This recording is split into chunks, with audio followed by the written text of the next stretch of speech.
পবিত্ৰ অনুষ্ঠানত উপস্থিত থকা আমাৰ সতীৰ্থ মন্ত্ৰী অসম চৰকাৰৰ ক্ৰীড়া মন্ত্ৰী নন্দিতা গাৰ্গোচা ডাঙৰীয়ানী অসম এথলেটিক সন্থাৰ দুয়োগৰাকী উপসভাপতিকে প্ৰমুখ কৰি সন্থাৰ কাৰ্যকৰ্তাসকল আমাৰ সকলোৰে চিনাকি ক্ৰীড়া সঞ্চালক টিমুং ডাঙৰীয়া আজিৰ এই অনুষ্ঠানত উপস্থিত থকা বিভিন্ন জিলাৰ পৰা অহা খেলুৱৈসকল পিতৃ মাতৃ তথা অভিভাৱক অভিভাৱিকাসকল আৰু আজিৰ এই কাৰ্যক্ৰমত উপস্থিত ক্ৰীড়াপ্ৰেমী ৰাইজ জয় জয়তে মই আপোনালোক সকলোলৈকে নেশ্যনেল জেভলিন ডেৰ শুভেচ্ছা জ্ঞাপন কৰিছোঁ। আজিৰ দিনটো আমাৰ কাৰণে এটা ঐতিহাসিক দিন আৰু এটা স্মৰণীয় দিন। আজিৰ পৰা 4 বছৰ আগত 2020 চনত এই দিনটোতে আমাৰ ক্ৰীড়া তাৰকা নীৰজ চোপ্ৰা ডাঙৰীয়াই সমগ্ৰ ভাৰতবাসীৰ কাৰণে গৌৰৱ কঢ়িয়াই আনিছিল আৰু তাকেই স্মৰণ কৰি আমি প্ৰতি বছৰে এই নেশ্যনেল জেভলিন ডে পাতি আহিছোঁ আৰু ইয়াৰ মাজত এটা অন্তৰ্নিহিত উদ্দেশ্য এইটোৱে যে আমাৰ ক্ৰীড়া প্ৰেমী বা খেলুৱৈসকলক কেনেকৈ আমি উৎসাহিত কৰিব পাৰোঁ আৰু এজন সাধাৰণ পৰিয়ালৰ ল'ৰাৰ পৰা গৈ নিজৰ অধ্যাৱসায় নিজৰ ডিটাৰমিনেশ্যনৰ কাৰণে এনেকুৱা পৰ্যায়লৈ আগবাঢ়ি যাব পাৰে তাৰ শক্তি যাতে আমি আমাৰ প্ৰতিটো নতুন প্ৰজন্মৰ খেলুৱৈক দিব পাৰোঁ তাৰ কাৰণে আমি প্ৰতি বছৰে এনেকৈ লগ হওঁ আৰু নেশ্যনেল জেভলিন ডে উদযাপন কৰোঁ। মই আজি আনন্দ অনুভৱ কৰিছোঁ আৰু অসম এথলেটিক সন্থাৰ বিষয়ববীয়াসকলকো ধন্যবাদ জ্ঞাপন কৰিছোঁ বা জিলাৰ ক্ৰীড়া সন্থাসমূহকো ধন্যবাদ জ্ঞাপন কৰিছোঁ যে ক্ৰমাগতভাৱে আমাৰ খেলুৱৈৰ সংখ্যা বৃদ্ধি কৰাত খেলুৱৈৰ কোৱালিটি ডেভেলপমেণ্ট কৰাত সকলোৱে সুন্দৰভাৱে সক্ষম হোৱাৰ এটা পৰিৱেশ দেখিছোঁ। আগে পিছে সাধাৰণতে নেশ্যনেল জেভলিন ডেত আমি যেতিয়া এনেকুৱা কাৰ্যসূচী পাতোঁ ইমান বেছি পৰিমাণৰ সহযোগিতা বা এনেকুৱা ধৰণে জিলাসমূহৰ পৰা খেলুৱৈ অহাৰ নজিৰ খুব কম আছে। সেইকাৰণে মই সকলোকে ধন্যবাদ জনাইছোঁ যে আগন্তুক দিনত ইয়াক আৰু আমি আগ্ৰহেৰে আগবঢ়াই নিয়াৰ পৰিৱেশ আনিব লাগিব। আমাৰ মাননীয় প্ৰধানমন্ত্ৰী নৰেন্দ্ৰ মোদী ডাঙৰীয়াৰ নেতৃত্বত গোটেই ভাৰতবৰ্ষতে ক্ৰীড়াৰ এটা নতুন বিপ্লৱৰ সূচনা কৰাৰ চেষ্টা কৰা হৈছিল আৰু সেইধৰণে আমাৰ মাননীয় মুখ্যমন্ত্ৰী ডক্টৰ হিমন্ত বিশ্ব শৰ্মা ডাঙৰীয়াৰ নেতৃত্বতো আমি অসমত এটা ক্ৰীড়াৰ পৰিৱেশ সৃষ্টি কৰিবৰ কাৰণে আমি কাম আৰম্ভ কৰিছিলোঁ। যোৱা বছৰ খেল মহাৰণে আমাৰ মাজত বহু নতুন কথাৰ সন্ধান দি গৈছে আৰু এইকাৰণে আমি আশা কৰোঁ যে অসম এতিয়া ক্ৰীড়া সংস্কৃতি শিক্ষা সাহিত্যৰ দিশত সকলো দিশতে আগবাঢ়ি যোৱাৰ এটা পৰিৱেশ আহিছে। বিগত প্ৰায় 4টা দশক আমি বিভিন্ন কাৰণত এই ক্ৰীড়াৰ পৰিৱেশটো যি ধৰণে আগবঢ়াব লাগিছিল বা নতুন প্ৰজন্মৰ মাজত ক্ৰীড়া সংস্কৃতি সাহিত্য শিল্প ইত্যাদিৰ যি পৰিৱেশৰ প্ৰয়োজন আছিল সেই পৰিৱেশ যেন ক'ৰবাত বিভিন্ন কাৰণত স্তীমিত হৈ গৈছিলে। আমাৰ মুখ্যমন্ত্ৰী ডাঙৰীয়াৰ আগ্ৰহ হ'ল যে এতিয়া অসমত আৰু ধৰ্ণা আন্দোলনৰ পৰিৱেশ হ'ব নোৱাৰে। ৰণ মহাৰণ মহাসংগ্ৰাম যদি হয় তেতিয়া খেলৰ মহাৰণ হ'ব লাগিব সংস্কৃতিৰ মহাসংগ্ৰাম হ'ব লাগিব আৰু সেই দিশেৰে আমি আজি কাম কৰা আৰম্ভ কৰিছোঁ আৰু এটা কথা স্পষ্ট যে যেতিয়া নতুন প্ৰজন্মই বা এজন খেলুৱৈয়ে মনত সাহস বান্ধি লৈ মনত ডিটাৰমিনেশ্যন আনি লয় যে মই এইটো কৰিব পাৰিম তেতিয়া কৰিব নোৱাৰা কাম একো নাই। ভাৰতবৰ্ষত যিসকল খেলুৱৈ বা বিশ্বত যিসকল খেলুৱৈ নিজৰ নাম উজ্জ্বলাবলৈ সক্ষম হৈছে সকলোৰে যদি জীৱনটো চোৱা যায় তেতিয়াহ'লে তেনেকুৱাই ডিটাৰমিনেশ্যনে আটাইতকৈ ডাঙৰ গুৰুত্ব পায়। আৰু আপোনালোকে যদি চাই আজিৰ পৰা কেইবছৰমান আগলৈকে ভাৰতবৰ্ষত এটা পৰিৱেশ আছিল যে আমি অলিম্পিকলৈ যাব পাৰিম নেকি, আমি এছিয়ান গেমছত মেডেল পাম নেকি। আমাৰ অসমৰ মানুহ এনেকুৱা আছে যে নেশ্যনেল গেমছত ক'ৰবাত কেইটামান ইভেণ্টক বাদ দি যেন বাকীবিলাকত আমি জাষ্ট যাব লাগে কাৰণেই যাওঁ। এই এটা পৰিৱেশ আছিল যে আমাৰ মনত সেই সাহসটো নাছিল। কিন্তু হঠাৎ গোটেই অসম ভাৰতবৰ্ষত এনেকুৱা নতুন প্ৰজন্মৰ মাজত সাহস আহিলে, যি সাহসে নীৰজ চোপ্ৰাৰ সৃষ্টি কৰিলে আজি গোল্ড মেডেল আনি আমাৰ হাতত তুলি দিবলৈ সক্ষম হ'ল, যাক লৈ আজি আমি এনেকুৱা ধৰণৰ কাৰ্যসূচী কৰিবলৈ সক্ষম হৈছোঁ। তাৰমানে ডিটাৰমিনেশ্যন থাকিলে, আগ্ৰহ থাকিলে ইয়াক কৰিব নোৱাৰাৰ একো কথা নাই। আৰু সদায় পৰিৱেশটো এনেকুৱা নহয় যে আজিৰ পৰা 20 বছৰ আগত 10 বছৰ আগত আমাৰ ওচৰত তেনেকুৱা শক্তিশালী মানুহ, তেনেকুৱা খেলুৱৈৰ অভাৱ আছিল, এইটো নহয়। আমাৰ কথাটো আছিল যে আমি সেই ধৰণৰ এটা আশা দেখিব পৰা মন এটা আমি সৃষ্টি কৰিব পৰা নাছিলোঁ, বা সেই ধৰণৰ আশাৰ কথাবিলাক আমি ভাবিব পৰা নাছিলোঁ, যাৰ কাৰণে আমাৰ বহু প্ৰতিভা থকাৰ পিছতো সেই লক্ষ্যত আমি উপনীত হ'ব পৰা নাছিলোঁ। আৰু আজি আমাৰ গাঁৱে গাঁৱে তেনেকুৱা ধৰণৰ পৰিৱেশ সৃষ্টি হৈছে যে ময়ো পাৰিম। নতুন প্ৰজন্মই ভাবিবলৈ চেষ্টা কৰিছে যে ময়ো পাৰিম, মই কিয় নোৱাৰিম। এনেকুৱা এটা পৰিৱেশ সৃষ্টি হৈছে। আৰু মই ভাবোঁ যে এইটোৱে ক্ৰীড়াৰ কাৰণে আটাইতকৈ ডাঙৰ পৰিৱেশ। আমি খেল অকল মেডেল পাবৰ কাৰণে নেখেলোঁ। সমাজ এখন যদি সঠিক দিশত যাব লাগে তেতিয়াহ'লে ক্ৰীড়াৰ এটা ডাঙৰ অৱদান আছে, ডাঙৰ ৰোল আছে। আজি যেতিয়াই অসমত খেলৰ পৰিৱেশ নোহোৱা হৈছিল, তেতিয়াই অসমত কিছুমান এনেকুৱা অসামাজিক পৰিৱেশৰ সৃষ্টি হৈছিল যিবিলাকে আমাৰ নতুন প্ৰজন্মৰ ক্ষতি কৰিছিল। এতিয়া লাহে লাহে আমি এই নতুন প্ৰজন্মক উৎসাহিত কৰিবৰ কাৰণে খেলৰ পৰিৱেশ সৃষ্টি কৰিব বিচাৰিছোঁ। এই বছৰ আমাৰ চৰকাৰে ক্ৰীড়াৰ মহাৰণ আৰম্ভ কৰিব।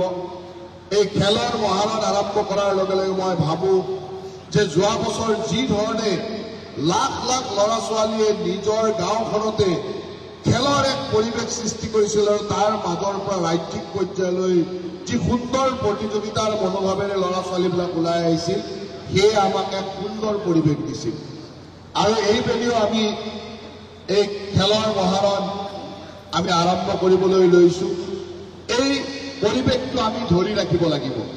আমাৰ মুখ্যমন্ত্ৰী ডাঙৰীয়াই সিদ্ধান্ত লৈছে যে প্ৰতি বছৰে এবছৰ আমি খেলৰ মহাৰণ আৰু এবছৰ সাংস্কৃতিক মহাসংগ্ৰাম আমি অল্টাৰনেটিভ ৱেত প্ৰতি বছৰে পাতি গৈ থাকিম, যাতে খেল আৰু সংস্কৃতিৰ এক প্ৰতিযোগিতাৰ মাজেৰে আমি নতুন প্ৰজন্মক সেই ধৰণে আগবঢ়াই লৈ যাব পাৰোঁ। আজি মই আনন্দ অনুভৱ কৰিছোঁ যে আজি এথলেটিক সন্থাৰ নেতৃত্বত জিলাই জিলাই গাঁৱে গাঁৱে সেই ধৰণৰ এথলেটিক কেনেকৈ তৈয়াৰ কৰিব পাৰি তাৰ চেষ্টা কৰা হৈছে। জিলা ক্ৰীড়া সংস্থাসমূহে বহুত কষ্ট কৰি কাম কৰিব লগা হয়, কিন্তু মই প্ৰতিটো অঞ্চলতে দেখিছোঁ যে এনেকুৱা বহু ক্ৰীড়া সংগঠক থাকে, ক্ৰীড়াপ্ৰেমী মানুহ থাকে, যোনে এই কামবিলাক যথেষ্ট দায়বদ্ধতাৰে কৰি আহিছে কাৰণে আজি এই ধৰণৰ খেলুৱৈৰ সৃষ্টি আমি কৰি থাকিব পাৰিছোঁ।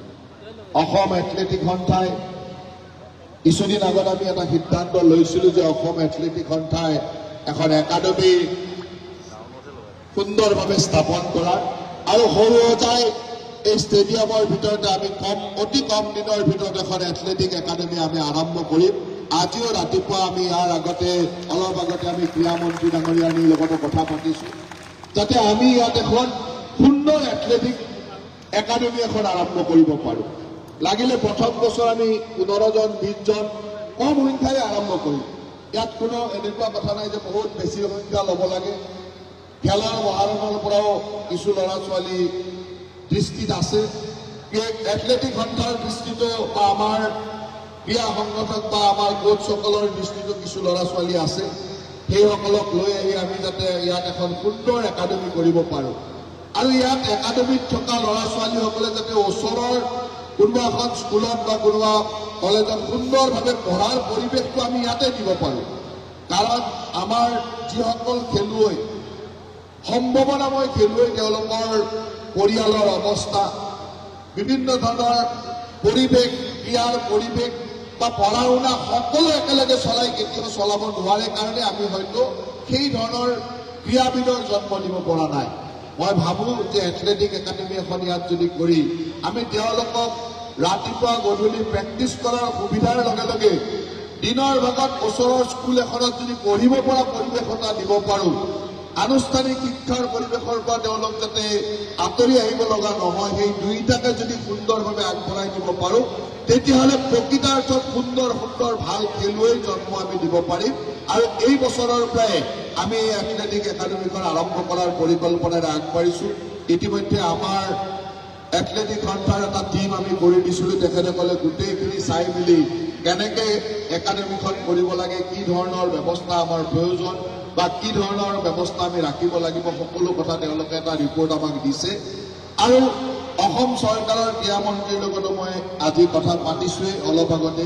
আৰু অসম চৰকাৰ আৰু এথলেটিক সন্থাই মিলি আমি খুব সুন্দৰ এখন একাডেমি, অসমৰ এথলেটিক একাডেমি এখন আমি অতি শীঘ্ৰে আৰম্ভ কৰিম, আৰু যিয়ে আমাৰ এথলেটিকসকলৰ কাৰণে এটা সুন্দৰ সম্ভাৱনাৰ দিন আনি দিব।